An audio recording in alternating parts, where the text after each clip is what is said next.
Jeff, obviously you're going to need players to step up with what's been going on.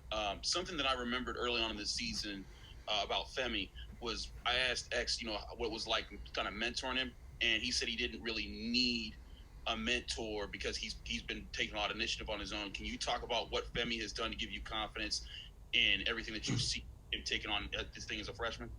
Yeah, well, everyone needs a mentor, especially a freshman. And he's had mentors on this team, Justin, some of the other guys, us as a coaching staff. Um, and, he's done some really good things for us this year. We feel like he's ready to step up into a bigger role. He's had to do that at times this year, and when he's had to do it, he's done a good job.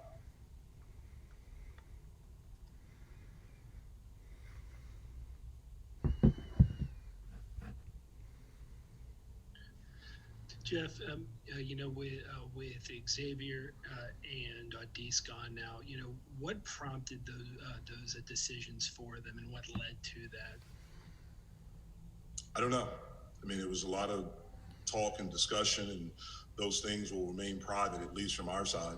But everyone felt like it was in the best interest of everyone, our program, for those guys individually, for them to move on.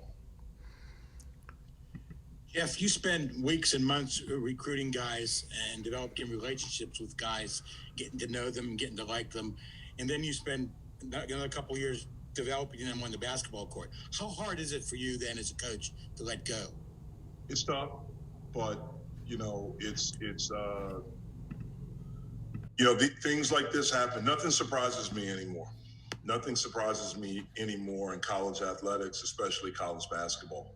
And Jerry, you're right. You do spend time recruiting and developing relationships, and then you do spend time coaching, mentoring, trying to help them develop both on and off the court. And sometimes when situations like this happen, it can be a gut punch, but you know you got to move on. That's the bottom line. You have to move on to the next thing, and that's what we're doing.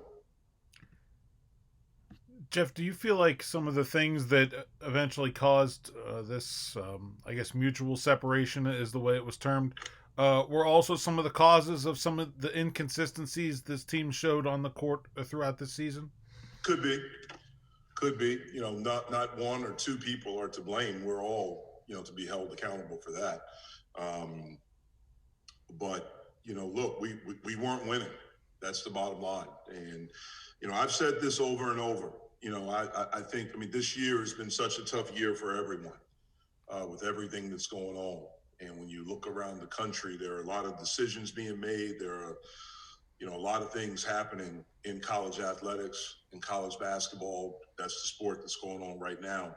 And, I've said it over and over. I hope these kids aren't judged right now because of some decisions that are made. And, we wish them the best, the absolute best.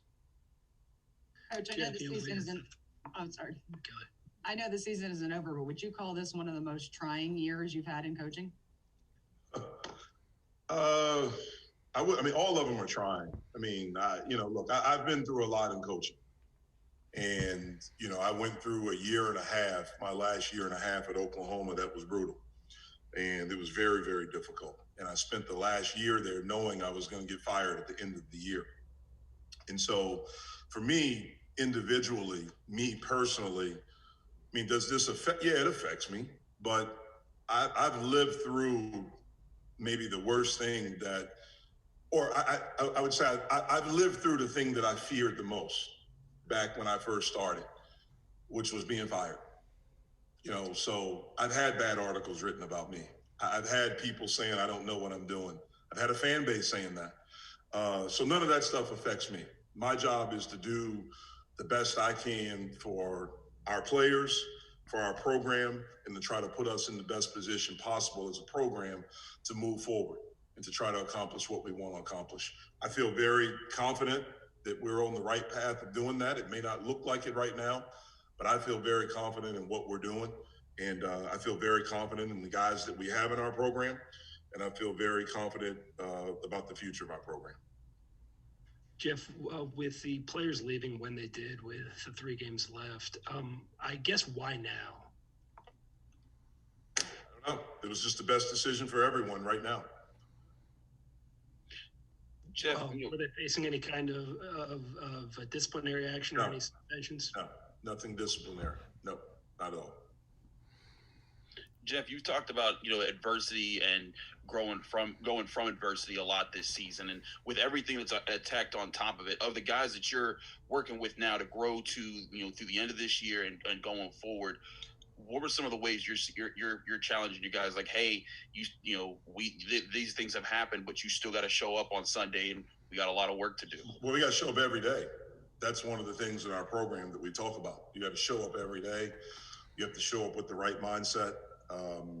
For me, I look at it, there's a lot of season left. There are opportunities left for us to do some really good things, and let's seize that. I've sensed a sense of excitement. Our practices have been upbeat. They've been good. They've been spirited, and I think we've gotten better.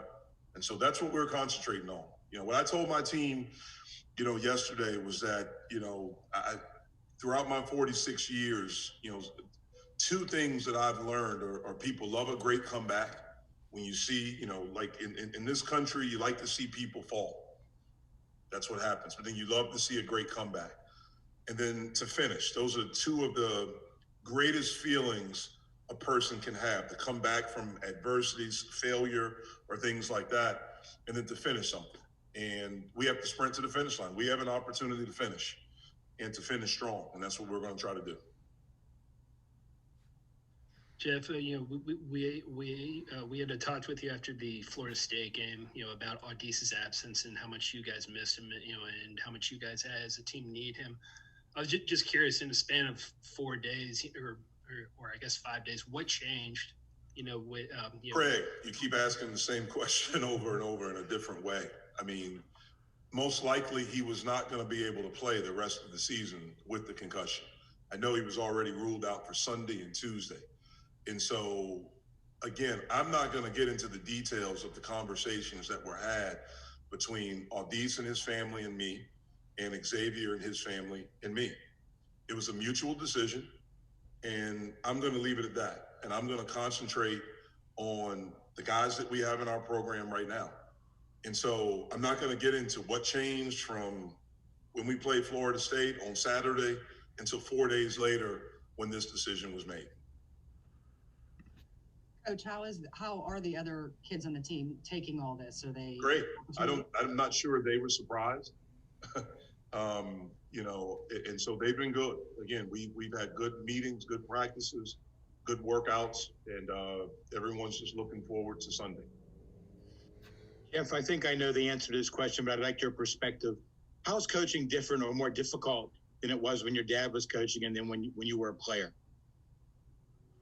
Well, when I was a player, that was even, when my dad was coaching, it's way different. It's different than it was 5 years ago, 6 years ago. It's constantly changing, and you have to evolve. You have to be able to adapt. Back when I was in school, guys weren't leaving early as much. I think my sophomore year, 4 of the top 5 picks were in my class. So that's when you started seeing, you didn't really have one and dones then, but the 2 and done, that started to happen. I'm sure there weren't as many I'm sure there were not as many transfers back then as there are now. That has gone up each and every year, at a significant rate. And I'm pretty sure it's the same for when my dad coached. Jeff, you talked about feeling confident that you're still, on the right path with what you're trying to do here. You said last night on your radio show that you don't feel like losing these 2 guys impacts your long-term view of this program. What gives you that confidence and that impression that you think things are still right where they need to be? I believe in us. I believe in the guys we have in our program. I believe in, what we're doing recruiting. I believe we're doing things the right way. That's why. From a go ahead. Sorry, Al. Good. From a recruiting standpoint, obviously you now have more scholarships available than maybe you anticipated that you might have. Do you think that you'll look to the transfer portal maybe than as opposed to 4 or 5 new freshmen? We'll look everywhere. And I anticipated having scholarships. So I planned on that the whole time. Are you expecting any further departures? I don't know. Obviously, Justin will have a decision to make at the end of the year. That's something we'll discuss at the end of the season. I've had discussions with his parents, just kind of put together a plan of what we'll do after the season. Other than that, I don't know. I mean, look, you guys follow college basketball. You see a lot of things happen. And so you never know.